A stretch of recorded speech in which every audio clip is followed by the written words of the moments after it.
Como sabéis, UPyD es un partido que defiende en toda España el mismo mensaje, pero eso no quiere decir que ese mensaje común no tenga una aplicación al País Vasco, todo lo contrario. Creemos que el mensaje común para toda España tiene una aplicación muy concreta en las elecciones autonómicas vascas.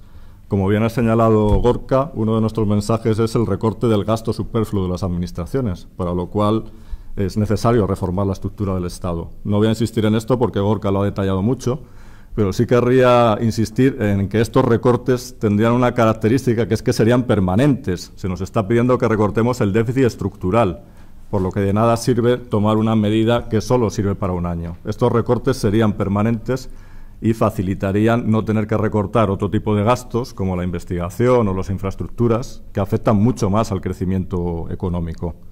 Por el lado del gasto, por tanto, las propuestas de UPyD creemos que tienen una aplicación muy clara a la situación del País Vasco. Lo mismo sucede por el lado de los ingresos. Gorka ha detallado el tema de la lucha contra el fraude fiscal, que está en manos de la Administración autonómica.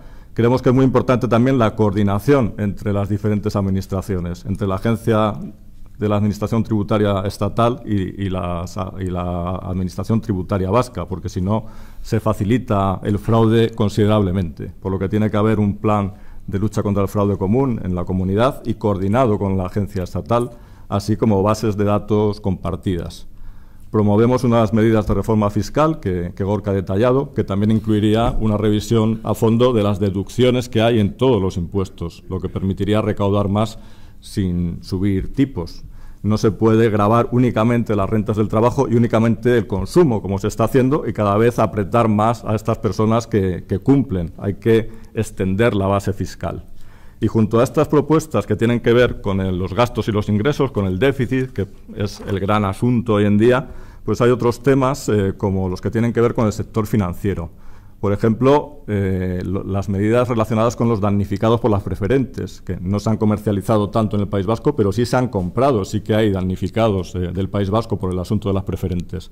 UPyD ha defendido en el Congreso de los Diputados que se investigue este tema y se exijan responsabilidades. El ministro de Economía dice que ha habido una comercialización fraudulenta de preferentes. Pues si ha habido una comercialización fraudulenta, si hay un fraude, tiene que haber responsables. Y no se puede tratar a los estafados de las preferentes ahora como unos acreedores normales que pierdan el 70 u 80% de su inversión. En los casos en que se demuestre que eran personas jubiladas, analfabetas, tienen que recuperar el 100% de su inversión. Esto es algo que hoy en día está en peligro. Quiero recordar que UPyD es el único partido que ha exigido responsabilidades en los tribunales por estos fraudes y por lo sucedido en las cajas de ahorro, particularmente en el caso de Bankia, que es el asunto más importante. Nuestro partido ha sido el único que ha llegado a fondo en esta cuestión, llevando el asunto a los tribunales, porque es un gran escándalo que tengamos que sufrir recortes para rescatar a las cajas de ahorro y quienes han llevado a la quiebra a esas entidades hayan salido de las entidades con indemnizaciones millonarias. Por lo tanto, es otro tema de interés nacional, pero desde luego con relevancia para las elecciones del País Vasco. Hay otras cuestiones que tienen que ver con el mercado de trabajo. Nosotros defendemos el contrato único indefinido, algo que es de legislación estatal y, por tanto, no relevante para estas elecciones, pero también defendemos una mayor protección para los parados, es decir, que se mejoren las rentas mínimas de inserción autonómicas, lo cual sí que es una competencia autonómica, y creemos que es fundamental la formación para los parados. Más de la mitad de los parados son parados de larga duración, llevan más de un año desempleados y muchos tienen un nivel de estudios muy elemental, son jóvenes que fueron a trabajar a la construcción y abandonaron sus estudios. Por lo que la formación de los parados, lo que se llaman las políticas activas que están transferidas a la comunidad, son una política fundamental. No basta con dar un cursillo de cómo rellenar un currículum o cómo encender el ordenador. Tienen que ser cursillos de calidad adaptados a las necesidades de esos trabajadores parados. Y por último, pues hay cuestiones no económicas, pero no menos importantes, que tienen que ver con la regeneración democrática.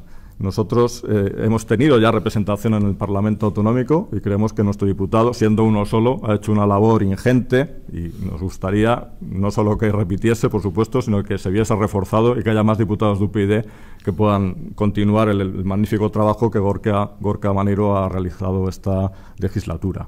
UPyD tiene un grupo parlamentario en el Parlamento Nacional, tiene representación en otras comunidades y allí donde hemos estado Creemos que hemos dado un ejemplo de coherencia, buscando ahorros para los ciudadanos, reduciendo nuestros salarios en las instituciones, renunciando a privilegios, renunciando a coches oficiales en la comunidad autónoma, en el ayuntamiento, y si tenemos representación lo más amplia posible en Euskadi, por supuesto, esa sería también nuestra política de regeneración democrática, de lucha contra la corrupción política.